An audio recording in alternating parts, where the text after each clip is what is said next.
What's up guys, Josiah LaRue here. So today we're going to be talking about some of the latest news and technology, including a new tablet from Microsoft, some Game of Thrones news, as well as some Steam in-home streaming. So let's go!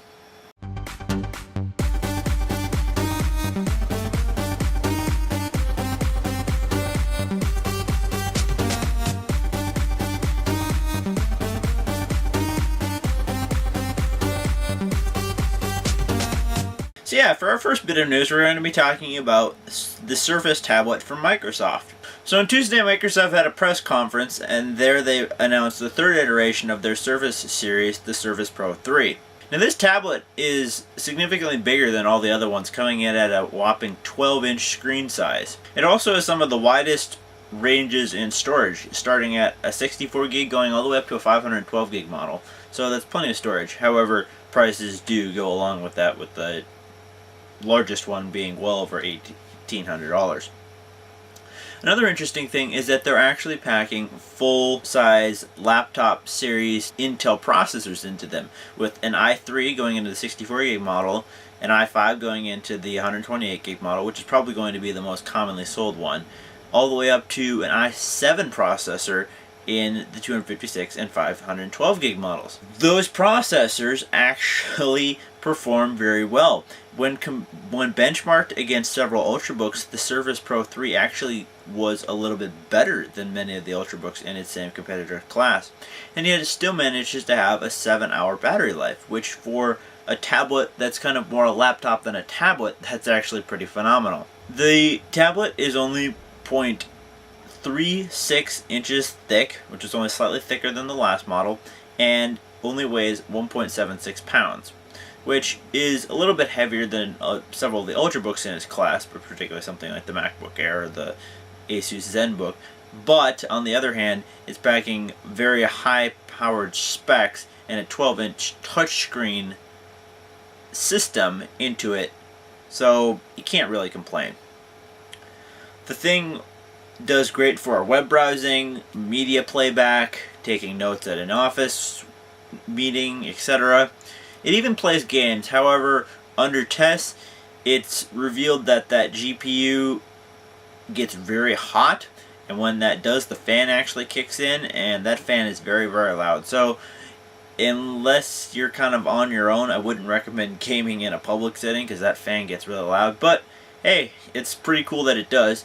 It's powered by the Intel HD 4000 series, so I've used that processor series, and the graphics are actually very phenomenal for being an onboard processor chip. So thumbs up Microsoft. We'll see how this goes. Hopefully it will be a success for you guys. I know that spec-wise and performance-wise it actually looks like a very good overall tablet, but it'll be interesting to see whether this will stem the tide for Microsoft. It has been released lately that Microsoft has lost $1.2 billion in its venture into the tablet market with its Surfaces. So hopefully this will be a big seller and they'll actually be able to start making some money. So good luck, Microsoft.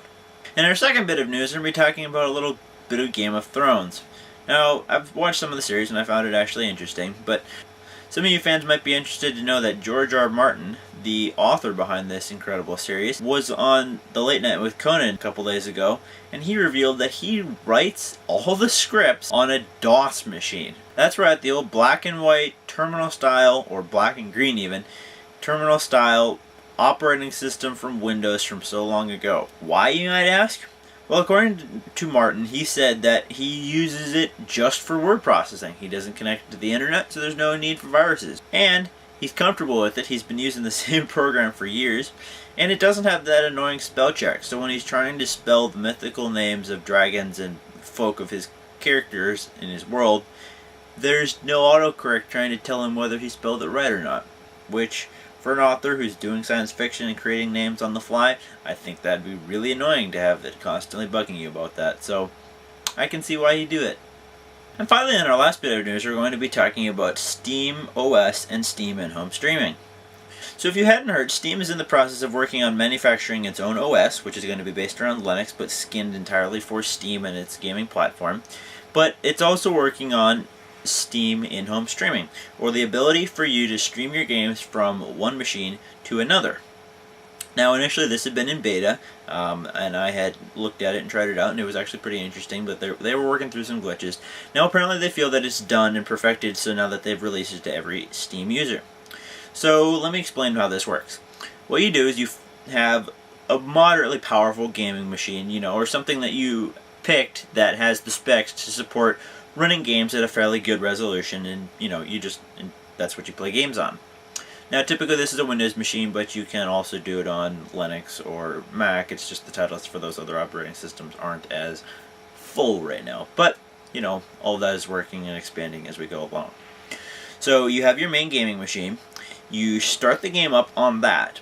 Then you go and you can take another lower powered machine or equally powered machine, doesn't really matter, but you just connect it on the same network as the main machine that's already running the game, and then you sign into Steam, and your game will automatically stream to that new computer. So you can play on your laptop or other PC somewhere else in the house.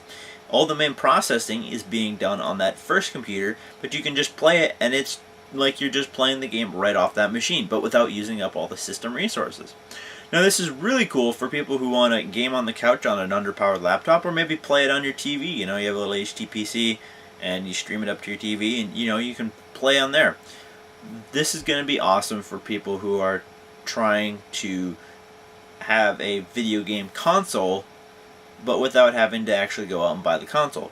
And with the crappy sales and reliability of the Xbox and PS4, I think this is a great answer to the competition, allowing you to play real titles at full resolution with full performance off an actual PC.